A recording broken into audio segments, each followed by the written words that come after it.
ईयरति यत्र मुकुन्द ईयरति यत्र मुकुन्द वाम बाहुकृत वाम कपोलो बाहुकृत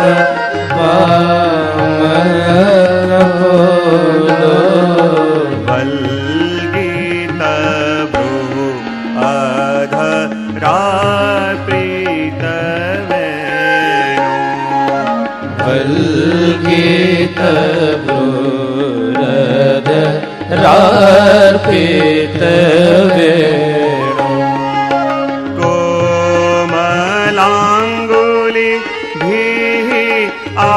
आश्रितमार्गन् कोमलाङ्गुलिभिः आश्रितमार्गम् कोमलाङ्गुलिभिः आश्रितमार्गम् कोमलाङ्गुलिभिः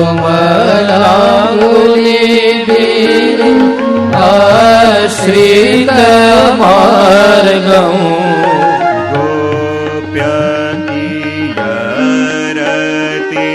यत्र मुकुन्द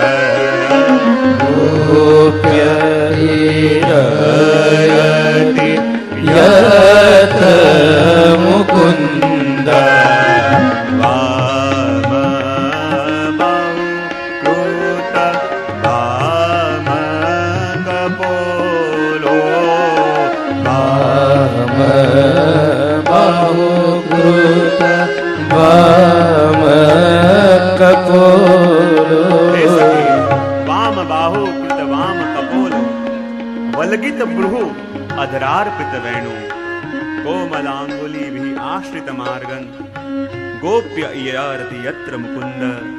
हे सखी તે શું દર્શન કર્યું? બતાવો શું બતાવો સખી. એ વખતે શ્યામ સુંદર એવું સુંદર સ્વરૂપ ધારણ કરીને ઉભા હતા. લાગે કે પ્રભુના એ વામ કપોલ ઉપર દૃષ્ટિ કરું, પ્રભુની એ બાકી ચિતવન ઉપર દૃષ્ટિ કરું, પ્રભુના એ સુંદર પિતાંબર ઉપર દૃષ્ટિ કરું, પ્રભુની એ લલિત ત્રિભંગી સ્વરૂપ ઉપર દર્શી કરું, કે પ્રભુની વેણુનાદનું શ્રવણ કરું. અરે શું બતાવો સખી, પ્રભુના આજે દર્શન તો કર્યા, પણ કેવા શ્યામ સુંદર. વામ બાહુ વામ કપોલ. સૌથી પહેલા ગોપીઓની દ્રષ્ટિ પડી પ્રભુના વામ બાહુ ઉપર. ગોપી ગીતમાં પણ પ્રભુના શ્રીહસ્તનું વર્ણન છે, પણ એમાં કરનું વર્ણન છે, શ્રી કરગ્રહમ. અને આમ યુગલ ગીતની અંદર પ્રભુની બાહુનું વર્ણન છે. જો વેણુ ગીતની અંદર પણ પ્રભુની વેણુનું વર્ણન અને યુગલ ગીતની અંદર પણ પ્રભુની વેણુનું વર્ણન, એમાં પણ પ્રભુનું અને પ્રભુના વેણુનું વર્ણન ગોપીઓ કરે અને યુગલ ગીતમાં પણ વર્ણન કરે. પણ બંનેમાં ફરક શું? આચાર્યચરણ કહે બંનેમાં ફરક એટલો જ કે વેણુ ગીત પછી આવ્યું રાસ પંચાધ્યાયી, અને રાસ પંચાધ્યાયીમાં સિદ્ધ થયેલી આ ગોપીઓ ગાઈ રહી છે. વેણુ ગીતમાં પણ ગોપીઓએ પ્રભુનું અને પ્રભુનું વેણુનું વર્ણન કર્યું, યુગલ ગીતમાં પણ કર્યું. બંનેમાં ફરક એટલો કે જેમ કોઈની સગાઈ થઈ હોય અને એ કન્યા પોતાના પ્રિયતમના વર્ણન કરે, અને એકવાર વિવાહ થઈ જાય અને વિવાહ થયા પછી એ સ્ત્રી પોતાના પ્રિયતમના વર્ણન કરે, એટલો જ ભેદ આ વેણુ ગીતમાં અને યુગલ ગીતમાં છે. ત્યારે સાધક હતી, હવે સિદ્ધા થઈ છે. અને દ્રષ્ટિ સૌથી પહેલા પડી પ્રભુની વામ બાહુ ઉપર. શું જોયું? એ વામ બાહુ ઉપર પ્રભુએ હાથમાં મુરલી લીધી છે, અને વેણુ હાથમાં લઈને જ્યારે વેણુને અધરાર્પિત કરી, અને ગોપીઓને એવો ભાવ જાગ્યો કે જુઓ તો ખરા, આ વેણુએ એવા કયા તપ કર્યા છે, આ વેણુએ એવું તો કયું પુણ્ય કર્યું છે કે ઠાકોરજી એને પોતાની વેણુની સૈયા ઉપર પઢાવે છે. એવું તો આ વેણુએ શું કર્યું છે? પ્રભુના અધરમાં તો લોભનો વાસ છે, જે અધરામૃત પ્રભુ જલ્દી કોઈને ના આપે, અને એવું અધરામૃત પ્રભુ આ વેણુને આપે છે. એવું તો આ વેણુએ શું કર્યું છે? જ્યારે એમને શબ્દો યાદ આવી ગયા કે જ્યારે એમણે પ્રભુના નાસિકા ઉપર પેલું નકવેસર જોયું અને નકવેસરમાં લટકતું પેલું મોતી જોયું કે જે ઠાકોરજીના અધર ઉપર લટકી રહ્યું છે. અને ગોપીઓને લાગ્યું, જુઓ તો ખરા, આ નકવેસરના પણ કેવા ભાગ્ય કે પ્રભુના અધરો પર લટકી પ્રભુના અધરોનું પાન કરે છે. અને એને એ નકવેસરના મોતીને પૂછ્યું કે હે મોતી તું સીપ કે કોણ તપસ્યા કીની, હે મોતી તું સીપ કે કોણ તપસ્યા કીની, કંચન કે બીચ બેઠ કે અધરન કો રસ પીત. હે મોતી, તો એવી તો કઈ તપસ્યા કરી છે કે આ સ્વર્ણના સિંહાસન ઉપર વિરાજમાન થઈને પ્રભુના એ ઘન અધરોનું પાન તું કર્યા કરે છે. અને ત્યારે પેલા મોતીએ કહ્યું, એમને આમાં કૃપા થતી નથી. બોલે કેમ? કહે સીપ તજા સીપી તજી, સીપ તજા સીપી તજી અદબીચ ગયો બિંધાઈ, સીપ તજા સીપી તજી અદબીચ ગયો બિંધાઈ, લટકત હું તડપત હું પહોંચત નહીં, તડપ તડપ રહે જાય.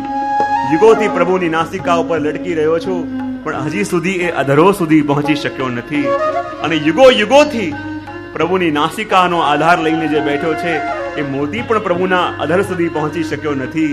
અને એવી વેણુને પ્રભુએ જ્યારે અધરાર્પિત કરી લીધી અને ગોપીઓને લાગ્યું, એવી તો કઈ લીલા, એવું તો કયું પરાક્રમ આ વેણુએ કર્યું છે કે જેને કારણે પ્રભુ આને આવું સુખ આપી રહ્યા છે, પ્રભુ આના મનોરથ આવા સુંદર રીતે પૂરા કરી રહ્યા છે. અને સખી કહે, અરે સખી શું બતાવું? એ વખતે પ્રભુએ પોતાના અધરો પર વેણુને અધરાર્પિત કરી અને અધરાર્પિત કરીને પોતાના વામ કપોલને પોતાના વામ ખભા ઉપર ઝુકાવી લીધો. સખી કે કેમ? ઠાકોરજી તો જ્યારે અમારી પાસે વેણુનાદ કરે છે તો ક્યારેક ક્યારેક સામી દ્રષ્ટિ પણ રાખે, ક્યારેક ઊંચી દ્રષ્ટિ પણ કરે, ક્યારેક નીચે દ્રષ્ટિ કરીને પણ વગાડે, ક્યારેક સામી દ્રષ્ટિ પણ કરે.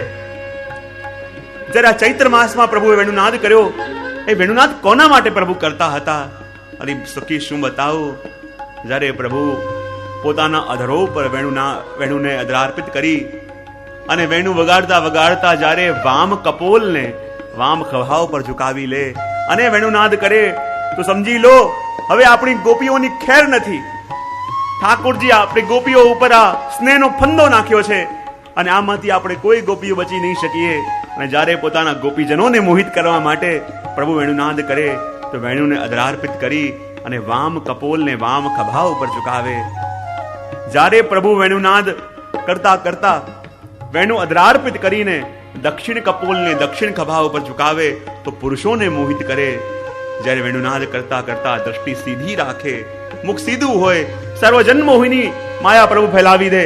અને જ્યારે વેણુનાદ કરતા કરતા દ્રષ્ટિ નીચે કરે તો પાતાળ લોકના જીવોને પણ પ્રભુ મોહિત કરી લે. અને જ્યારે પ્રભુ વેણુનાદ કરતા કરતા દ્રષ્ટિ ઊંચી કરે અને આકાશમાં જે દેવ સ્ત્રીઓ પોતાના પતિઓની સાથે સાથે વિમાન લઈ લઈને આવી છે, જ્યારે એ પણ આ દ્રષ્ટિનો વાર સહન કરે, આ દ્રષ્ટિના તીર સહન કરે, એ પણ વિવળ બની જાય. એની દશાની વાત હું શું કરું ગોપીજન? શું દર્શન તે કર્યું? અને એ જ વર્ણન કરતા કહી રહી છે. વામ બાહુ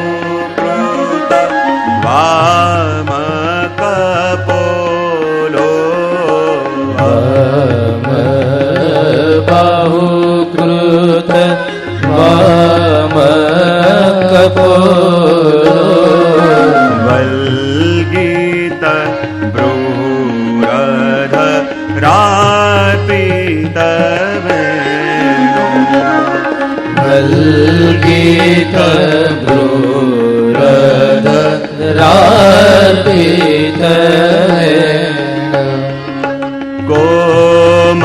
કોમલાંગુલી ભીઃ આશ્રિત માર્ગં, કોમલાંગુલી ભીઃ આશ્રિત માર્ગં,